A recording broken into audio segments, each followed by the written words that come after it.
Как я уже говорил, он не чемпион мира из Инстаграма, он настоящий чемпион мира. 4 пояса чемпиона мира. Он побьет кого угодно.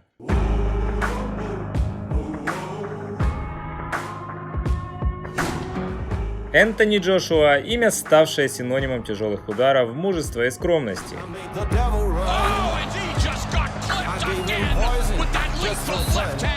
Имя, которое на этих выходных ворвалось на рынок Соединенных Штатов, имея возможность стать в один ряд с Канело в раскладе мирового спорта вне зависимости от исхода боя.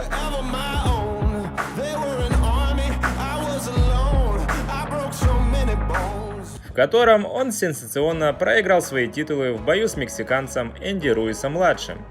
Несмотря на шаг назад, сложно недооценить сокрушительное движение Джошуа по дивизиону с небывалой скоростью. 22 боя, 22 победы, и все, кроме одного, чемпионские пояса в тяжелой весовой категории.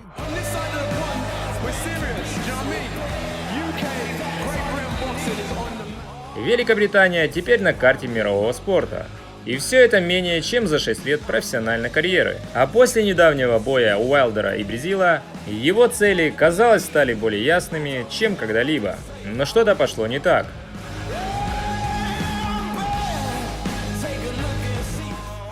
Но тем не менее, сегодня я предлагаю посмотреть на 5 моментов, когда Энтони Джошуа потряс мир бокса. Добро пожаловать снова на канал На Связи. Олимпийские игры, Лондон, 2012 год. Предметом особой гордости в карьере Джошуа стали Олимпийские игры 2012 года в Лондоне.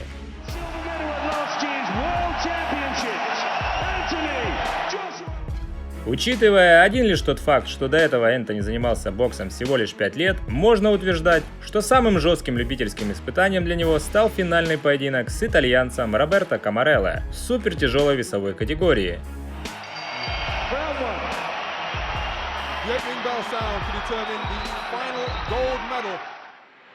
Набрав по 18 очков, Джошуа одержал победу по решению судей и стал новым олимпийским чемпионом.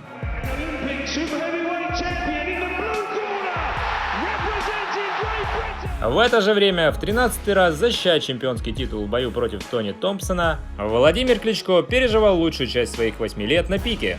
И хотя золотая медаль Джошуа не оказала незамедлительного влияния на профессиональный бокс, будущие события все равно остаются не менее потрясающими. Кроме того, став одним из всего 18 золотых призеров Олимпийских игр в боксе из Великобритании, Джошуа обеспечил себе невероятно быстрый подъем в профессиональной сфере.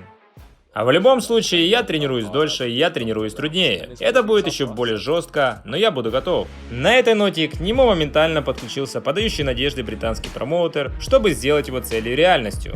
У него есть все, что нужно, чтобы стать фантастическим бойцом. Сможет ли он завоевать титул чемпиона мира? И я в это верю. Но нам предстоит проделать еще огромный путь.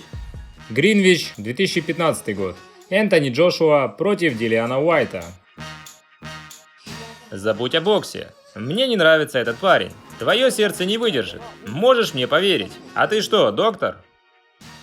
Далее последовали 14 победных боев подряд. И ни один не продлился все раунды. Джошуа уничтожал всех своих соперников. На волне этого хайпа дело дошло и до личной вендетты против Дилиана Уайта, боксера из Брикстона, ставшего причиной одной из 3 его поражений в любительской карьере. Это был его 5-й бой на арене O2. AJ прошел первое настоящее испытание как профессионал.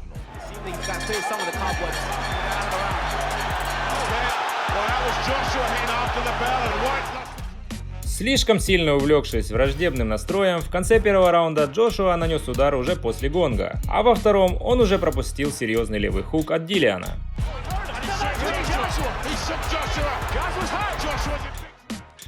Придя в себя за следующие несколько раундов, Джошуа начал возвращать себе контроль над поединком.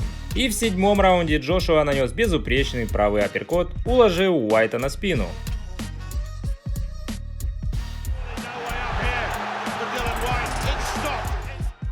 Демонстрируя свои навыки выносливости и мужества, Джошуа уложил еще несколько боксеров на своем пути к вершине. И я пришел на эту землю как бог. Гринвич, 2016 год. Энтони Джошуа против Чарльза Мартина.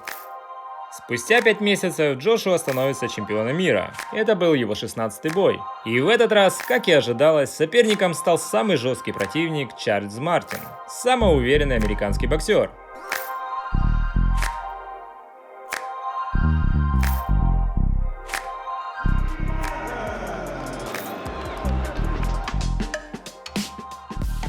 Не только из-за серьезности ситуации, но и из-за желания примерить на себе чемпионский пояс, Джошуа смог реализовать ожидания. Моментально заставив чемпиона защищаться, Джошуа сумел нанести по-настоящему сокрушительный удар.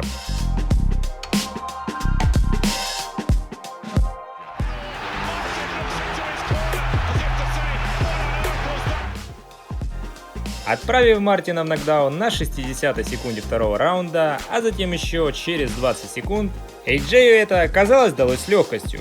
И его первый титул чемпиона мира всего лишь за 2 года в профессиональном боксе еще раз подтвердил, насколько серьезными были его намерения.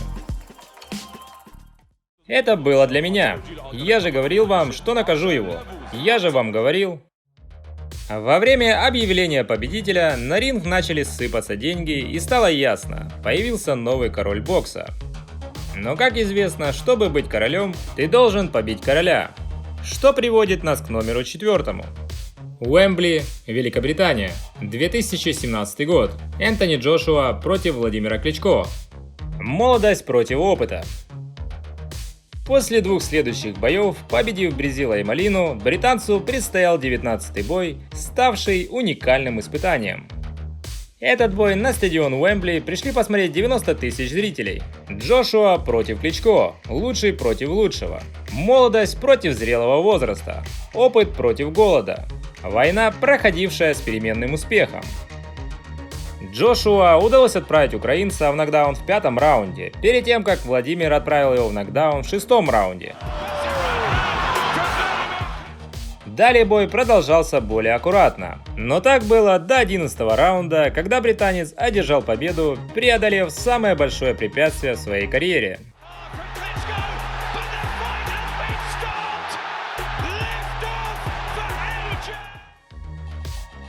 Но и до и после боя оба боксера демонстрировали невероятную скромность перед зрителями с самой большой арены.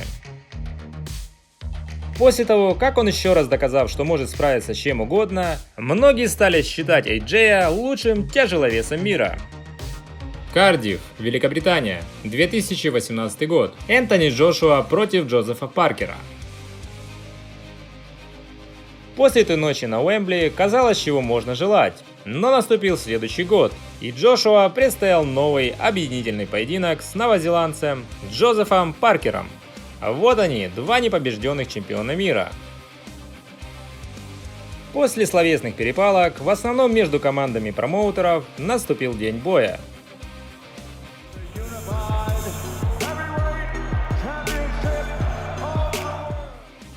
На 10 фунтов более легкая версия Джошуа демонстрировала совсем другой бой, выбрав стратегию работать из-за джеба.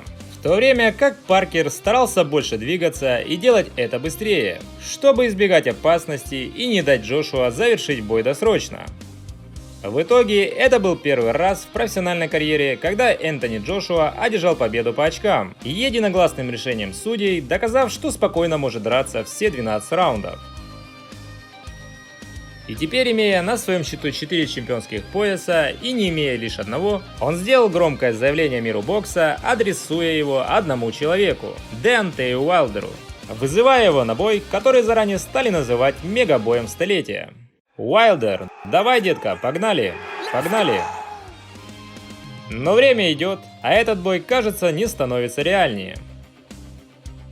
И несмотря на последнее поражение Эйджея в бою против Энди Руиса, а также проклятие Дрейка, намерения Джошуа остаются неизменными – стать самым мощным человеком в мировом боксе. Ребята, спасибо, что досмотрели это видео до конца. Если вам понравилось, ставьте лайки, пишите свое мнение об услышанном. Делитесь этим роликом с друзьями. И не забывайте подписываться на канал На Связи, чтобы не пропустить следующий не менее интересный выпуск. Берегите себя, увидимся в следующих выпусках. I broke so many bones.